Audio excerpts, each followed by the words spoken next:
خبر شامل کرتے ہیں منڈی بہاؤدین سے تھانہ سول لائن انچارج چوکی مانگٹ رضا الہی بٹ صاحب نے 23 لاکھ روپے مالیت کا 15 تولہ سونا برآمد کر لیا۔ ڈی پی او منڈی بہاؤدین کی زیر قیادت S H O civil line کی ٹیم دبنگ crime fighter Raza Elahi Butt incharge چوکی مانگٹ کے ہمراہ ٹیم لوگوں کے گھروں میں کام کرنے کے بہانے ملازمہ رہنے اور چند دن بعد اپنی فیملی کو بلا کر نقدی سونے کی وارداتوں میں ملوث گینگ کے ممبر گرفتار کر لیے، جن میں جہانگیر احمد، مختار احمد، عامر، شمیم بی بی، کائنات بی بی، فوزیہ اقوام، مسلم شیخ، ساکنائے پنڈی راوا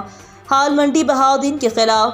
22,929 مقدمہ تھانہ سول لائن میں درج، جس کو مد نظر رکھتے ہوئے رضا الہی بٹ نے ملزمان سے چوری شدہ سونا، تولے، ڈکیتیوں میں استعمال ہونے والا ناجائز اسلحہ برآمد کر لیا۔ انچارج چوکی مانگٹ رضا الہی بٹ کا کہنا کہ ڈی پی او صاحب کی ہدایت کی روشنی میں کسی مجرم کو کسی قسم کی کوئی معافی نہ دی جائے گی۔ چوروں ڈکیتوں کے خلاف سخت سے سخت کارروائی کی جا رہی ہے اور علاقہ تھانہ سول لائن کو منشیات، اسلحہ، چوروں سے پاک کر کے ہی دم لیں گے۔ اہل علاقہ کی طرف سے پولیس کو خراج تحسین پیش کیا، احسن اقدام کو سراہا۔ مزید خبروں کے لیے وزٹ کریں ریٹ نیوز.pk